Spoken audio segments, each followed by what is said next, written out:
हाय दोस्तों, कैसे हैं आप सभी। मैं डॉक्टर अनव्यास फिर से अपने यूट्यूब चैनल पर आप सभी का स्वागत कर रहा हूं। Supply chain and logistic management का अंतिम प्रहर की सीरीज चल रही है, दी मोस्ट इंपॉर्टेंट क्वेश्चन।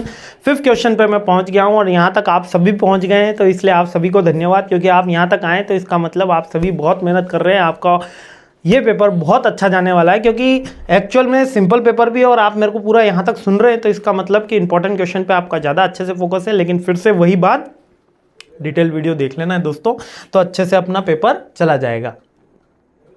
अब नेक्स्ट आ जाता है कंटेनराइजेशन। अब 5th क्वेश्चन है कंटेनराइजेशन एंड क्रॉस डॉकिंग। देखो दोनों अलग अलग क्वेश्चन है ना। कंटेनराइजेशन एंड करके नहीं आता, क्रॉस डॉकिंग आता है और कंटेनराइजेशन आता है। अब कंटेनराइजेशन क्या होता है, जो हम कंटेनर देखते हैं वही होते हैं। बेसिकली दो टाइप्स के कंटेनर होते हैं ना, दो साइजेस के कंटेनर मिलते हैं, एक मेजर माइनर, है ना। तो कंटेनराइजेशन का मतलब कि हम हमारा प्रोडक्ट एक कंटेनर के अंदर पैक करते हैं, जिससे उसकी uploading, loading, unloading, unloading, loading में, अपलोडिंग तो थोड़ा सा साइंस का वर्ड हो गया, अनलोडिंग लोडिंग में थोड़ा सा इजी होता है, एक स्टैंडर्ड मेंटेन होता है। चोरी होने में थोड़ी दिक्कत आती है चोरों को, क्योंकि वो स्टैंडर्ड मेंटेन हो गया। सिक्योरिटी सेफ्टी कंसर्न से भी जरूरी है, और बहुत सी इंश्योरेंस कंपनीज भी उस पर क्लेम करती है। तो कंटेनराइजेशन बेसिकली एक स्टैंडर्ड होता है जिसमें हम हमारे प्रोडक्ट को पैक करते हैं, और बेसिकली कंटेनर के ऊपर होता है। तो कंटेनराइजेशन TUS, FEUs और packing goods ensure the uniformity. इससे यूनिफॉर्म रहता है आपका प्रोडक्ट, मतलब प्रोडक्ट के साइज तो वेरी करते हैं, लेकिन उस कंटेनर के आने के कारण आपका जो ट्रांसपोर्टेशन में जो प्रोडक्ट जा रहा होता है वो एक यूनिफॉर्म तरीके से पहुंच जाता है। एफिशिएंट लोडिंग एंड अनलोडिंग हो जाती है, एफिशिएंटली हो जाती है कंटेनराइजेशन से। और इंटरमोडल ट्रांसपोर्टेशन में हेल्प मिलती है। इंटरमोडल यानी कि आपने शिप से पहुंचा तो दिया डॉकयार्ड तक, डॉकयार्ड से फिर जा रहा है वो दूसरी जगह। सिक्योरिटी एंड प्रोटेक्शन में हेल्प लेती है, मैंने बोला ही था चोरों को दिक्कत आती है। और स्केलेबिलिटी में भी हेल्प होती है, मतलब कि आप एक के बाद दूसरा कंटेनर यूज करते हैं तो स्केलेबिलिटी में भी हेल्प मिलती है ना। और सिंपल सी बात है, ये कंटेनराइजेशन की हेल्प है। और क्रॉस डॉकिंग, क्रॉस डॉकिंग अच्छे से समझ लो, क्योंकि मुझे याद है कि IIM जैसे कॉलेज में भी क्रॉस डॉकिंग के क्वेश्चन इंटरव्यू में पूछे जाते हैं। क्रॉस डॉकिंग होता क्या है, क्रॉस डॉकिंग में बेसिकली एक लैंड लेते हैं, है ना, लैंड आता है, उस लैंड में सारे अपने अपने कंटेनर लाके खड़े कर देते हैं, सारी कंपनीज के कंटेनर लाके खड़ा कर देते हैं। और एक जो मेन कंपनी होती है, मान लेते हैं ये DMart का कंटेनर यहाँ पे खड़ा है, ठीक है, DMart का एक ट्रक यहाँ पे खड़ा है और दूसरे वेरियस ट्रक्स यहाँ पे खड़े हैं, 1 2 3 4 5 6 7 8। अब ये सुन लेना, ये होता क्या है, एक लैंड लिया हमने, एक लैंड लिया बहुत बड़ा, वहाँ पे क्या करा हमने, DMart के एक स्टोर का एक कंटेनर यानी कि एक ट्रक वहाँ पे लाके खड़ा कर दिया, और बहुत सारी कंपनीज को कहा कि आप भी अपने अपने ट्रक लेकर आइए। तो जैसे कि लक्स का ट्रक आ गया, लिरिल का ट्रक आ गया, है ना, सर्फ एक्सेल का ट्रक आ गया। तो ये कंपनी के किसी पर्टिकुलर, अब ये सारी कंपनी तो एक ही, लेकिन उनके ब्रांड नेम के अलग अलग ट्रक आ गए।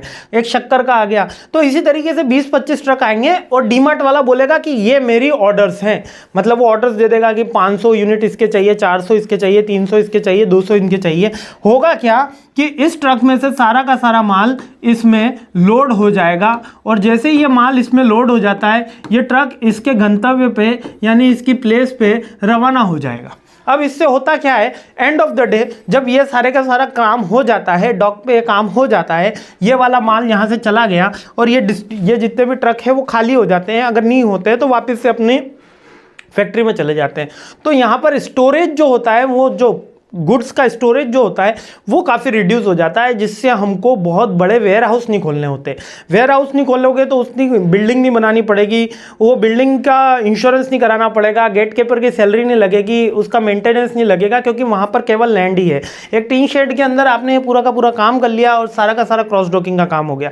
अब इसको बोलते हैं क्रॉस डॉकिंग, एक गुड्स को दूसरे गुड्स के अंदर ट्रांसफर कर देना। अब ये गुड्स यहाँ पे लेके गया। अब ऐसा क्यों किया जाता है, ऐसा क्योंकि लार्ज स्केल पे जब वेयर हाउस की रिक्वायरमेंट होती है, जैसे DMart है, अब जयपुर के अंदर 5 से 7 जगह DMart है, दिल्ली के अंदर 20 से 30 जगह DMart होगा, बड़ी बड़ी सिटियों के अंदर। तो अगर हम कहीं पे इतना माल स्टोर करते हैं, किसी मॉल पे किसी को माल स्टोर किया जाएगा, तो उससे क्या होगा कि एक उसकी स्टोरेज कॉस्ट काफ़ी बढ़ जाएगी, उसकी वेयर हाउस की कॉस्ट काफ़ी बढ़ जाएगी, जिससे उस कंपनी की जो फिक्स्ड एक्सपेंसेस है वो बढ़ जाएंगे, और कंपनी सस्ते में माल नहीं देगा। ये पॉलिसी सबसे पहले अपनाई थी वॉलमार्ट ने। आज इंडिया का वर्ल्ड का बिगेस्ट रिटेल आउटलेट है वॉलमार्ट। वो वॉलमार्ट क्या करता है कि एक लैंड लिया, अब लैंड से सारा माल चला गया, उसके बाद वो लैंड का क्या है, आपने थोड़ा सा फेंसिंग कर दी तो वहाँ पर आपकी कोई कॉस्ट नहीं है, वहाँ पर आपने एक गेट कीपर रख दिया। अगर वहाँ पर पूरी बिल्डिंग बनानी होती सोचो तो कितनी बड़ी बिल्डिंग बनानी होती, कितना बड़ा वेयर हाउस बनाना होता, क्योंकि टन्स के अंदर माल आ रहा है। तो यहाँ पर क्रॉस डॉकिंग यही करती है कि केवल एक्सचेंज ऑफ द गुड्स होता है इस प्लेस को, इस एक्टिविटी को क्रॉस डॉकिंग बोलते हैं। Cross docking is the logistic strategy that minimize the need of the warehousing, minimize कर रही है storage by streamlining flow of the goods for the point of the receipt, the point of the shipment. जहां से माल आना है और जहां से माल आया दोनों एक जगह मिले और इंटरचेंज हुआ प्रोडक्ट और चला गया। अब डीमार्ट वाला चला गया तो बिग बाजार वाला आ गया, रिलायंस वाला आ गया और उसी जगह सब कुछ हो गया। जैसे अपने किसान मंडी होती है उसी तरह से यहाँ पे भी काम किया जाता है, इसी को ही क्रॉस डॉकिंग बोलते हैं। आई होप ये पॉइंट क्लियर हो गया होगा। बहुत ईजी टॉपिक है लेकिन बार बार एग्जाम में रिपीट हुआ क्वेश्चन है कि क्रॉस डॉकिंग क्या होती है और कंटेनराइजेशन के बेनिफिट्स क्या होते हैं। ये बार बार एग्जाम में आया है, या इसके कंटेनराइजेशन के फंडामेंटल या कैरेक्टरिस्टिक्स कुछ भी पूछ लिया जाए एक ही आंसर लिखना है ना। ठीक है, मस्त रहिए, खुश रहिए, मुस्कुराते रहिए। जल्दी नेक्स्ट वीडियो में मिलते हैं। यदि मेरी स्पीड ज़्यादा लग रही है तो प्लीज़ कमेंट करके बता देना, और डिटेल वीडियो में तो और डिटेल में मैंने समझाया ही है तो वहाँ से भी चेक कर लेना, है ना। खुश रहिए, अगले वीडियो में मिलते हैं और जल्द से जल्द ये अपनी सीरीज़ कंप्लीट करते हैं। जय हिंद।